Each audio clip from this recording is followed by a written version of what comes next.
Olha, eu acho que uma das principais dúvidas que eu vejo as pessoas tendo no mercado é qual deve ser o meu preço de venda. E tudo bem que às vezes o mercado força os preços para baixo, então você precisa ali cobrir algumas ofertas, senão você acaba não vendendo. Mas é muito importante você ter as coisas na ponta do lápis, porque senão aquilo que parece estar gerando lucro pode acabar gerando prejuízo. E tão importante quanto saber o que vender e por quanto vender, é saber o que não vender e por quanto não vender.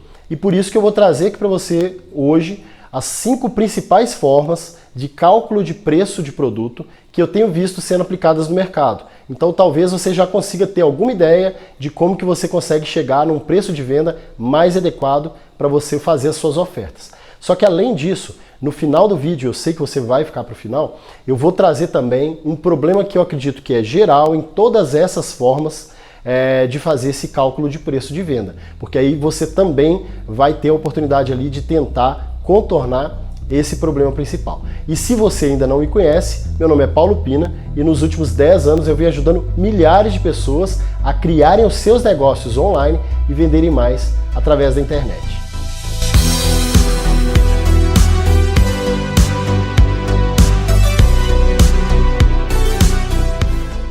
Olha só, tem diversas formas de você chegar no preço de venda de um produto. Acontece que eu vejo as pessoas usando algumas formas com uma frequência um pouco maior. Então hoje eu vou trazer essas 5 formas que eu vejo com uma frequência maior, as pessoas usando para fazer o cálculo do preço de venda. E dentre elas tem os conservadores que usam ali ou markup, que é uma coisa muito comum, né? Ou fazendo uma pesquisa mais profunda de mercado para ter um preço médio. Tem os mais agressivos que basicamente saem cobrindo ofertas, né? Porque às vezes acredita ter margem para isso, né? E volume, né? Ou talvez trabalham até num preço instintivo, dependendo do nicho, dependendo do tipo de produto que trabalha, né?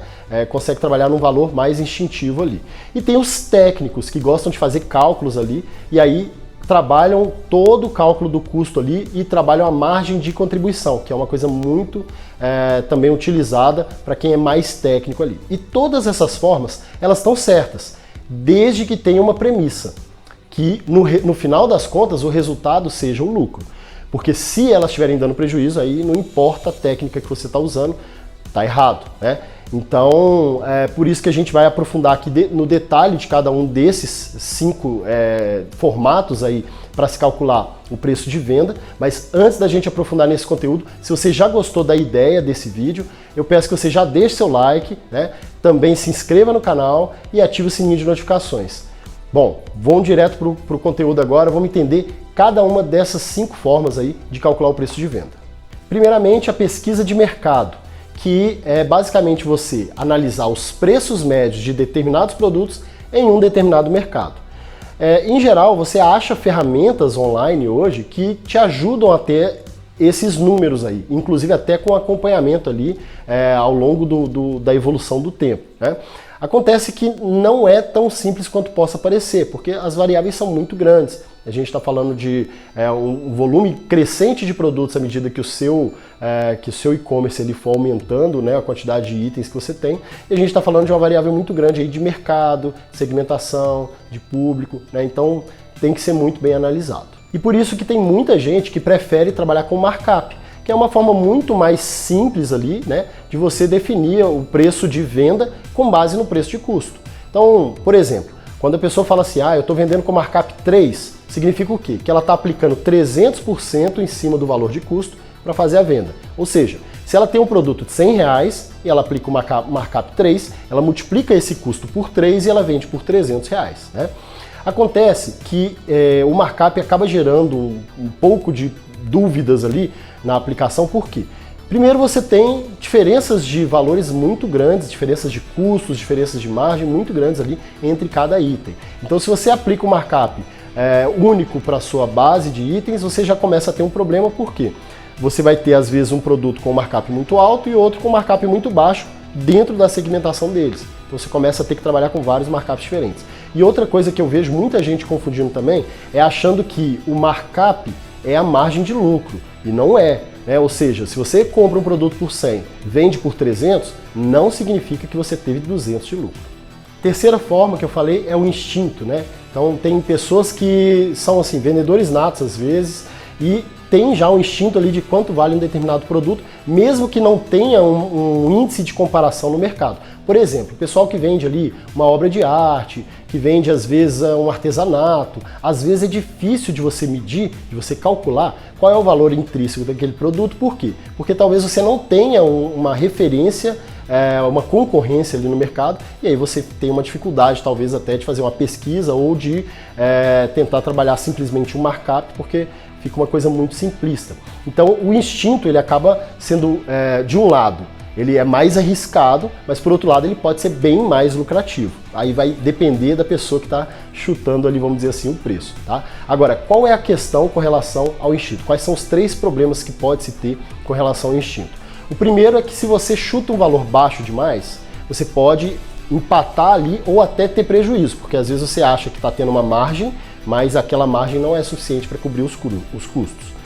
O segundo ponto é que se você chuta sem saber o quanto vale aquele produto para o seu cliente, você pode estar perdendo uma oportunidade aí de ter um lucro maior, né? de trazer um valor percebido para o seu item mais elevado do que aquele que você está praticando.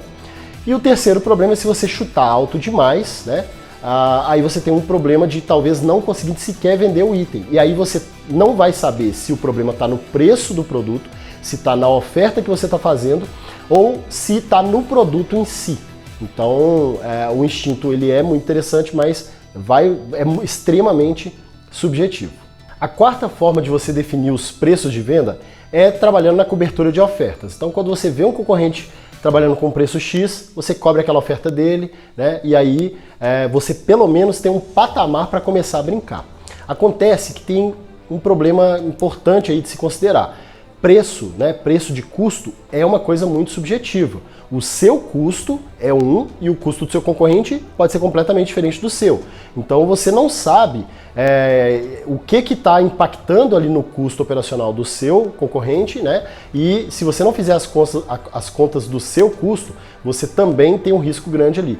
E esse custo ele é somado por uma série de fatores. Tem o custo de compra, né? O volume que você compra vai variar esse custo. Produtos similares, às vezes o seu concorrente tem um produto que é similar ao seu, mas não é exatamente igual ao seu, e ele tem um custo mais baixo e acaba que você está cobrindo uma oferta que não tem como você cobrir com o preço da qualidade do item que você trabalha. E além disso, tem custos fixos que têm que ser considerados aí também. Você não sabe qual é a estrutura que o seu concorrente tem, né? E talvez não seja compatível com a sua. Além disso, tem um outro fator muito importante aí de se considerar, que é o seguinte: quando você começa nessa onda de cobrir ofertas, você tende a forçar o mercado para baixo. Imagina o seguinte: se você está disposto a cobrir e o seu concorrente também está disposto a cobrir, aí vocês vão ficar nessa briga aí de cobrir oferta, até onde vai esse preço? E outra coisa, e se o seu concorrente não está fazendo as contas, se ele não estiver colocando tudo na ponta do lápis e ele estiver operando no prejuízo, e talvez até daqui a alguns meses ele vá até sair do mercado por causa disso. Você não sabe, mas se você entra nessa onda de cobrir as ofertas, o risco é que você também seja prejudicado nessa operação. E se você estiver brigando assim com um concorrente que é bem maior do que você, a probabilidade é que você vai acabar saindo do mercado antes dele. E por hoje a nossa quinta forma aqui de calcular os preços de venda de um produto é através do cálculo da margem de contribuição. E essa sim faz um sentido racional muito grande, né? Como que é calculada essa margem de contribuição? É basicamente o preço de custo do produto somado aos custos variáveis desse produto. E o que são esses custos variáveis? Aqui pode entrar tributação, pode entrar os custos de manuseio, de armazenamento, se você trabalhar, por exemplo, com cross-docking, né, ou dropshipping, né, talvez você tenha algum outro custo intrínseco aqui que você possa contabilizar aqui também. Em alguns casos você pode também contabilizar quebra, você pode contabilizar devoluções e também, às vezes, até custos de marketing se você tiver algumas ações que são focadas naqueles itens. Somando tudo isso, você tem, né, todo o custo do item ali, né, e o que sobrou dali é a margem de contribuição. Ou seja, se você tem um custo total do item, né, custo do produto, mais o custo variável de R$200, por exemplo, e você está vendendo por 400, a sua margem de contribuição é 200. Acontece que tem muita gente que confunde o que é margem de contribuição com o que é lucro, tá? Tudo bem que a gente já considerou um monte de custo aqui, mas você tem que lembrar que depois de todos esses custos intrínsecos à venda do produto, você também tem custos fixos. Você tem conta de luz, conta de água, telefone, aluguel, a sua folha de pagamento, né? Então tem uma série de outros custos que você ainda tem que colocar na balança para sim, depois de tudo isso, você considerar que você tem uma margem de lucro mesmo. Bom, então agora que a gente já viu essas 5 formas e os problemas ali ligados a cada uma delas, eu quero te contar um problema que eu acredito que todas elas têm. E aí você vai ter que pensar formas aí de você melhorar e contornar isso daí. Mas antes da gente seguir para essa última dica, né, para esse último problema aí, eu quero só confirmar que você já deixou o like no vídeo, porque isso é muito importante para potencializar o vídeo para outras pessoas assistirem e eu conseguir ajudar mais pessoas, né? E além disso, confere se você já está inscrito no canal, ativa o sininho de notificação, essa é uma forma que eu tenho de avisar para você toda vez que eu postar novos conteúdos aqui no canal. Então vamos entender agora o problema que eu acredito que todas essas formas que a gente viu aqui hoje acabam caindo nesse problema, acabam tendo esse problema e não são tão potencializadas em relação ao resultado que poderia gerar, porque não considera isso daí. E a questão aqui é a seguinte: a venda, ela não é focada no produto, e todas essas formas de precificação, elas são focadas no produto. Quer dizer, você considera basicamente o produto, o mercado do produto, o mercado consumidor, preço médio, preço de custo, custos inerentes do seu processo, mas e o cliente? O cliente é o centro de uma venda, ele precisa ser o centro de uma venda. Então o cálculo do preço de um produto não necessariamente tem que ser baseado no produto. Claro que você tem que considerar o custo sim, mas o preço de venda de um produto é intrinsecamente ligado ao fator consumidor, ou seja, qual é a percepção que o consumidor tem em relação àquele item, em relação àquele produto.